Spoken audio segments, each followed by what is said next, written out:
Hey, Alpha fam, welcome back to another episode of Alpha Commission. Today on Alpha Commission, of course, we're going to go over the sideways action on the Bitcoin chart, but of course, we also got a nice pump, and the market still feels a bit indecisive, so you do see a lot of profit taking just in case there is a BART to the downside, but you also see several altcoins taking their cue just to pump. So, guys, let's take a look at stocks just to see how it's going over there, and you can see it was a green day after I think like 5 days of red, and it hasn't been the most serious red on the charts, but it was just suggesting that there could be perhaps more downside. And so, is this a slight relief rally? I mean, just a little kind of little mercy bounce before continuation to the downside.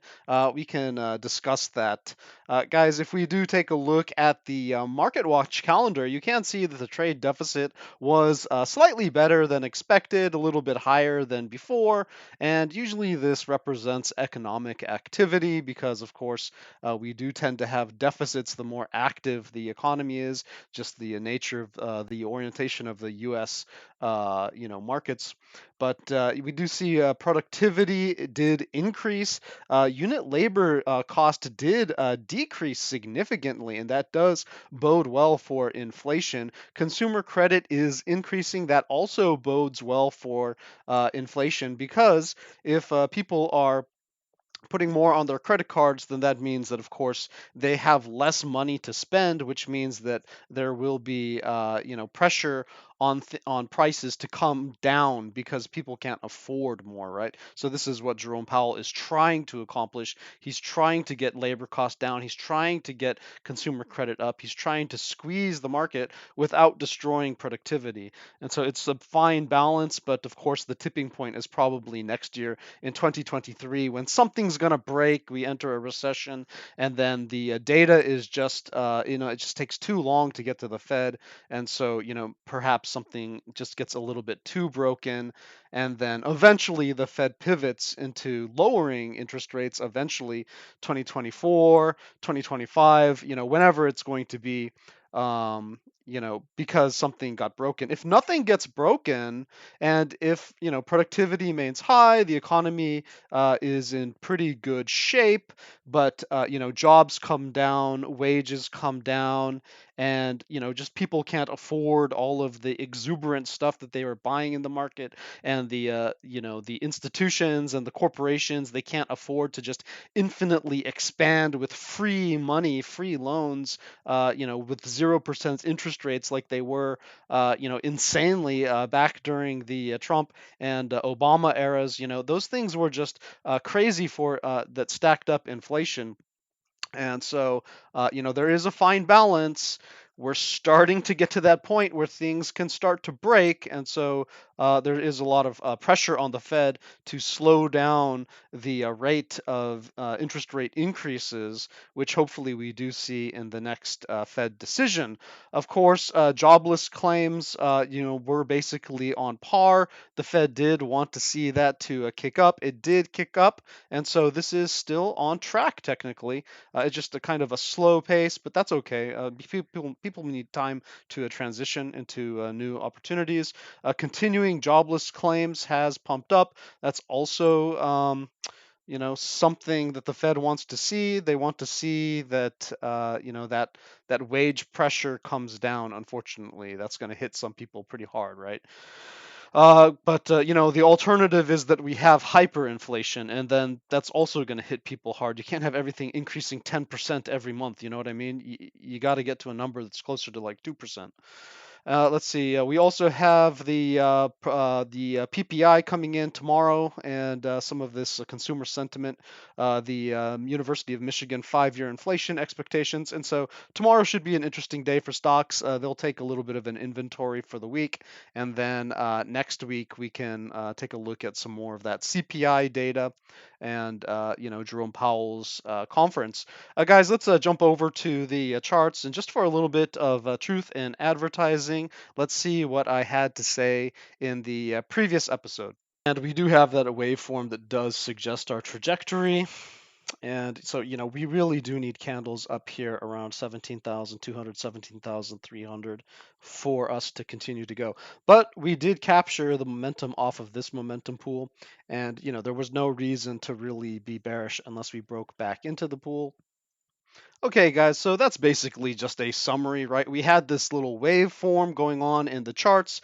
The momentum pools were, basically, moving price action between these momentum zones into a little bit of an indecision candle. We had this, indecision triangle of momentum, and then we also had price action having an indecision, triangle here coming off of a bit of a bull pennant, right, which has the chance to pop to the upside. And so I was saying in that episode, don't be too bearish. Everyone's trying to say that we're going to have like a Great Depression collapse, last week or whatever. And I was just saying, like, they're just getting a little bit too bearish, okay? All this was so far is a check back off of this bull pennant, and there was the possibility that if we could capture momentum above my 2 to 5 day projection, even if we meandered a bit in these momentum pools in this indecision momentum wedge here, then as long as we got above that momentum, there's a chance that we could pump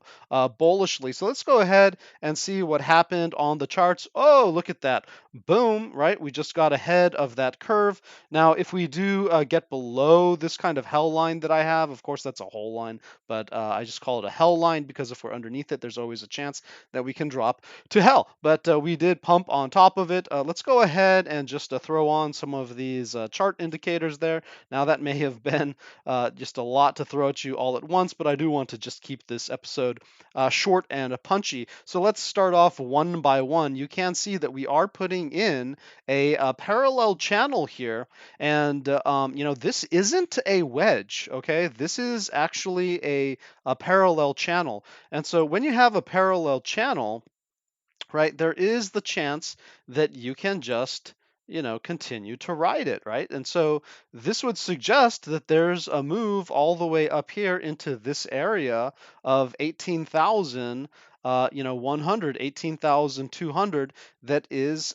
technically possible. However, we also have, using our wicks and just kind of our local price action here, we have this broadening right angle wedge here, right, which is ascending. And so this does have a tendency to break to the downside, and the measured move for that is approximately the height of the breakdown point, okay? So, let's say that we do pump all the way up to 17,600, and then we find our way working back down. We lose this horizontal, not this horizontal, this parallel channel here. Then the measured move is going to take us basically down to our lows around 16,000, right? 16,000 there.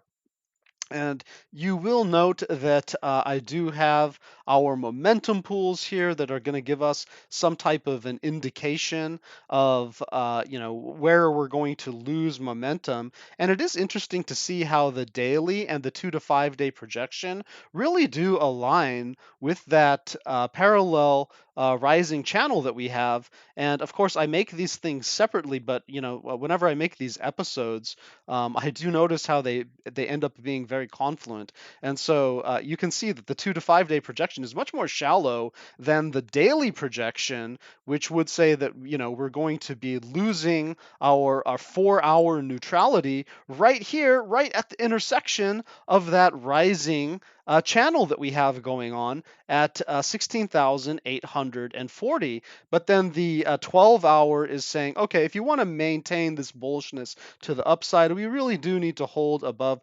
17,160. So in between 17,160 and 16,880, I just consider this playing around, okay? Like any of this could be actually bullish or bearish. You wouldn't really know. And look, if we did something like this, right? Just did something like that, that would actually be an accumulation wedge, which could still pop us up to the top, okay? So those things have measured moves also, and that would be a very bullish formation, even if we came all the way back into this, as long as we kept swimming up towards that the 2 to 5 day momentum pool projection there.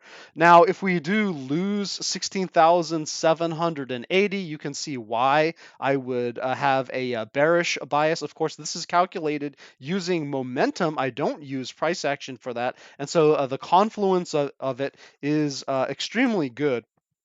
If I was using horizontal, support and resistance, these lines would be a little bit different. But these momentum levels are far more powerful, in my opinion. Now, they're not far more powerful in terms of how price action tends to go over long periods of time, but just on these short time frames that we're trying to capture, these lines are really important. What that would suggest is if we did break down and we got to this bearish level, the reason why I say bearish-ish, but watch out, is because what could happen is it could bounce back up here, back to that like 4 hour neutral level, right? Before deciding either to re-enter, so it could be just a fake out, right? One of these kind of swing failure pattern type things, or it could just start to come down again and then break the solid bearish level at 16,760. Under 16,760, I am going to assume that this broadening kind of right angle wedge that we have going on here will break down. We do have a little bit of buffer room with the way that the wicks are being put in, right? And so you might want to, wait until we're under 16,650 if you're just really conservative, really get clear of that wick back there. But just based upon momentum, we're going to lose our daily momentum within the next 24 hours, right? If we do break below 16,760, and that would portend, a deeper retrace, capturing more of this liquidity, or even heading down to that $16,000 target that we were looking at right back here off of these wick lows. So basically, coming back to like the range lows there, right after this kind of pump. So guys, let's go ahead and just take a look at the bullish options. Well, the bullish option, of course, I was showing you how, even if we do have some type of a temporary pullback, we could end up putting in an accumulation wedge nevertheless, right? So for basically my hell line, it would look something like this and just kind of scoops us up, right? And then we're going to get a pop eventually, which would cross around 17,225. If we cross 17,225 to the upside, I am going to be bullish. I'm going to think that we could perhaps get up to 17,500 and somewhere around 17,500. Remember, we're on the daily, right? So we're basically dealing with this area over here.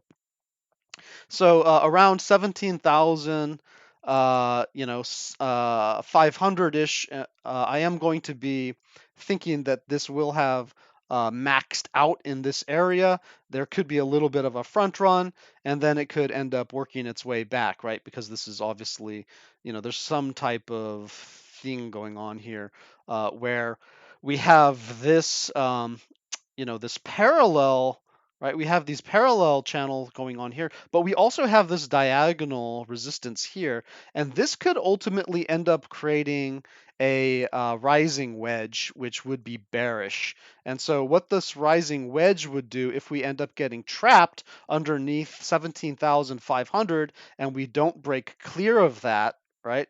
Because 17,550 above that, basically closing candles above this diagonal, I am going to be very bullish, just solidly bullish. But if we're only just creeping up and being held back by this diagonal here, then what we're going to do is we're actually going to end up forming a rising wedge, which would have a target back to these lows around 16,600-ish, and then we would be at threat of basically fulfilling this expanding rising right angle wedge here, which would have a move perhaps down to 16,000. And if we do end up just losing our momentum on the day there and coming back down, then of course the oh no level is around 15,535, where we basically lose all of our weekly momentum. Okay, guys, and remember, I calculate these momentum pools. I calculate these alpha momentum kind of chart over here based upon four different types of momentum calculated over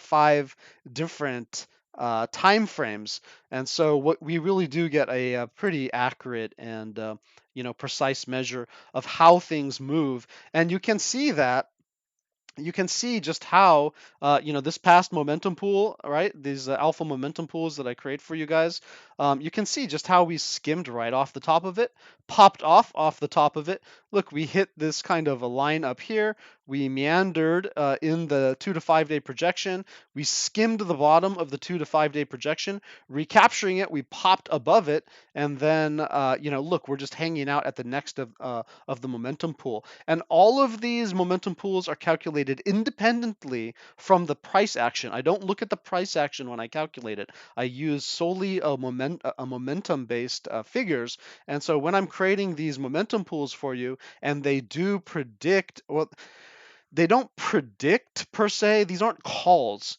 They give us thresholds, right? It's a threshold. You're above the momentum pool, you're bullish. You're in the momentum pool, you're just kind of neutral. You're underneath the momentum pool and you have drowned. You're probably got a bearish bias, right? Unless you can recapture and manage to swim your way back up to the top. And then we can talk about things again. So, yes, right now we have a bullish orientation, and you can see that quite clearly by the momentum pool. You don't have to think about anything else except the momentum pool for the day, and the 2 to 5 day projection gives us a guideline of where we would like to see things go. We would like to see things above, this $17,100 area, and we definitely would like to see things maintain above 17,250. But this projection says that if we move in between there or find ourselves wedged in between there, that's actually a fairly okay thing. Like, we don't have to panic about that. This is our buffer room, guys. Okay, that's why I make these momentum pools for you. The alpha momentum pools are meant to give you that type of buffer room, and then these this kind of just alpha momentum scale over here is to give you little precise measurements that can be helpful. So let's go ahead and take a look again, just for that kind of transparency, that truth in advertising. Let's look at the last levels that I set for us, and I'll turn off today's. So these are the previous ones. You can see just how well behaved that the rest of this price action was, where we basically skimmed off this estimated neutral line. We came up and played with this bullish line, just decided we couldn't do it, lost that, came back down to my neutral line, tried to pump up again, just couldn't reach bullish, but you can see we tried to tag that line, came back down all the way to our bearish level, tested the bearish, and then we've just been swimming back up to neutral. And now you can see we're testing that bullish-ish again. Are we going to ever be able to get into solidly bullish? Guys, you can see how these alpha momentum scales have just been incredibly good at guiding the price action. Now, of course, price action is always going to be like a heartbeat. It's always going to be super choppy. But if you pay attention to these levels that I point out for the alpha fam, in general, you can get an idea of where we may be swimming to. And that's why I call it, alpha momentum pools, right? That's why I make it this kind of a blue. It's like we get into a pool and we're kind of swimming around it, and we want to be sitting by the side of the pool, soaking up vitamin D, getting a nice bullish kind of pump. We don't want to be drowned underneath these momentum pools. But if we recapture a pool, there's the potential for bullishness, right? So guys, just understand that every time you recapture one of my levels, and I'm going to put back on today's levels just so that people don't get confused who might be watching. If you do get back, if you do, if you're able to achieve a level, then you are able to capture enough momentum to perhaps even take you up to the next one, right? So that's what we're looking for. Likewise, if we break down, you may have lost so much momentum at that key threshold level that it brings you down to the next momentum level, right? Like these are like a Goku's power levels, right, on Dragon Ball Z, right? You're either up or you're down, but hanging out in between, it's not likely. You're going to be moving in between those levels that I set, okay? And so that's really the power of these levels and this alpha momentum strategy. Guys, I am going to leave it there. These are your key price levels to watch for the day. 17,550 for solidly bullish. 17,225 just to maintain some type of a bullish momentum, which can always be a fake out, just like this, right? Bullish-ish, bullish-ish, bullish-ish, right? But they ended up faking out, so we really have to be on watch here. If we get above 17,500, then that will be a confirmed bullish breakout to like the next big thing.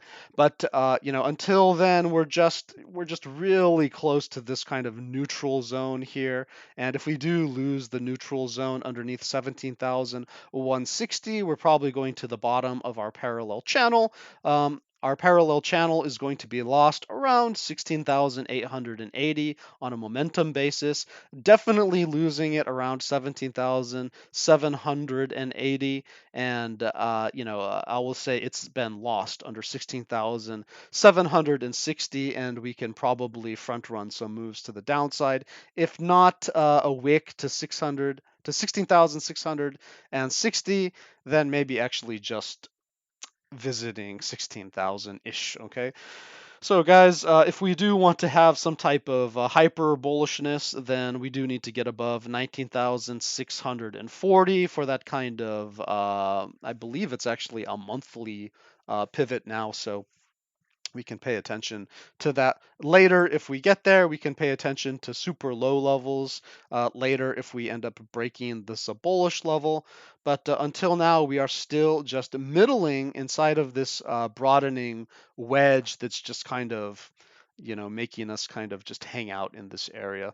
And let's go ahead and just take a look at, stocks really quick. I think if we look at the S&P 500 futures, you can see that we're making this noble effort to just pop the heck up. Look at this gap right here. That does suggest that we're going to work our way back down, but I'm not sure what this is about. I'm not sure where the super bullishness is coming from, but this is looking bullish. And again, like guys, we do have this rising wedge going on here on the S&P 500.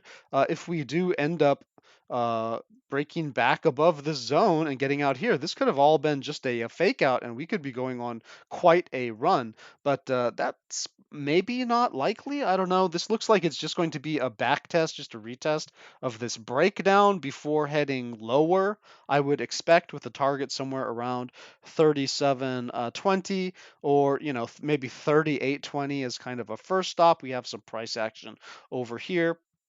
So we are watching out for that on the stock market. If we do go over to a little bit more of a macro perspective, I just feel like this is a little bit of a toppy formation, sort of like what we had at the very top of the market.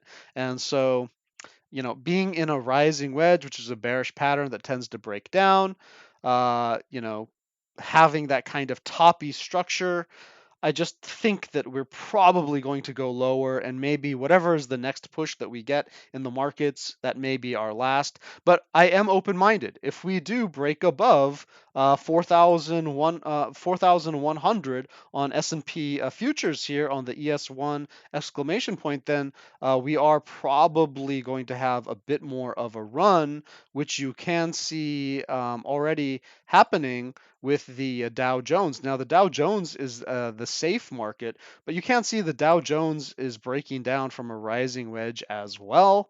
And so to me, that would suggest maybe 32,800 is maybe the next stop before we get some bounciness, assuming that we break back down and we don't just like go crazy on some type of run back up to 3,500 or something.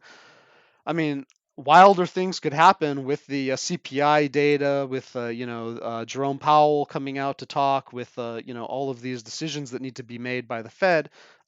Something crazy could happen, and the Dow Jones could be showing us the way, right? Bitcoin and crypto look fairly bottomed out. I mean, they could get bottomed a little bit more, but they look fairly low, good value zones, and with everyone super bearish, maybe we could have a kind of Christmas rally even into the next year. I'm not going to, claim that that's what I'm calling. I'm just saying that, there's room in the market for upside.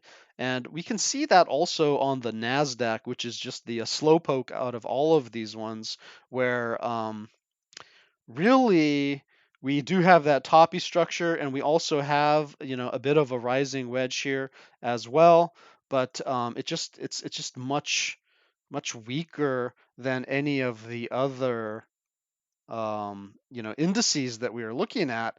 And if this thing breaks down, then I guess the target would be around 11,100-ish for the first stop for the NASDAQ futures. Okay, so that's the NQ1. And, this thing hasn't even reached its supply line yet, and it didn't do it over here either. So I am concerned that we could have greater downside in the markets. But I would, if we're able to pop up on the NASDAQ, that would bode well for crypto. And if we're able to, just kind of get above those areas on the ES1, S&P 500, and just continue on our way with the Dow Jones, then, there's nothing that would stop us. All three of these charts are saying different things. NASDAQ is saying incredibly weak, likely to just, plummet to hell, right? The S&P 500 is saying, just chugging along, right? Just doing as expected, and we could put in a higher low or not. We'll find out once we test the lows again. And then, of course, the Dow Jones is saying, hey guys, I'm breaking out. Let's go on a bull run. I mean, obviously, this thing wants to turn down. You can't just go up forever, but that could be just a healthy check back to the supply line here, and then maybe continues to go. So all of these markets are scattering, and it's just not giving a 100% clear picture. Guys, there were some calls that we were making in the Alpha, Alpha Commission Discord, and so. If you guys aren't part of the Discord, aren't part of the group, please do join. There are some kind of, interesting topics that we do go over, and in particular, I gave a call for near for a near short, and we did beat the average for the market. Now we only got part of the way on this near short here, but you can see that I was calling it right there at the top of this rising wedge, which we could break down from. We got all the way down to that, I believe we got down to around 165, so about 8% of a short call there. And then also we were talking about 1 inch, perhaps breaking out of maxing out the downside on its kind of macro patterns that it has here, and it did end up getting a 4% on the long side. Now, if you guys are using leverage like 20x or 5x, then that could be 20% of a gains for you guys. So again, it just pays to be sticking around in the bear market and adding to those conversations. Please do join the group. The link is in the description of the video below. And in the next bull market, I'm sure we're going to be killing it, guys. We are just doing a great job. A lot of people sharing some great ideas. I know everyone is super exhausted, and this isn't the best environment to be investing right now because you don't know where the bottom is. And so everyone's very apprehensive. But as traders being different than investing, we can take advantage of both the upside and the downside, and we can just try to figure out which moves work for us. And so if we have, 2 to 3 just killer plays every week, then you're just sitting pretty. You're doing your job as a trader. And so I just want to say thank you to the Alpha Fam. Thank you guys for subscribing to this channel and showing your support. That's going to be your alpha for the day. Stay safe and happy trading.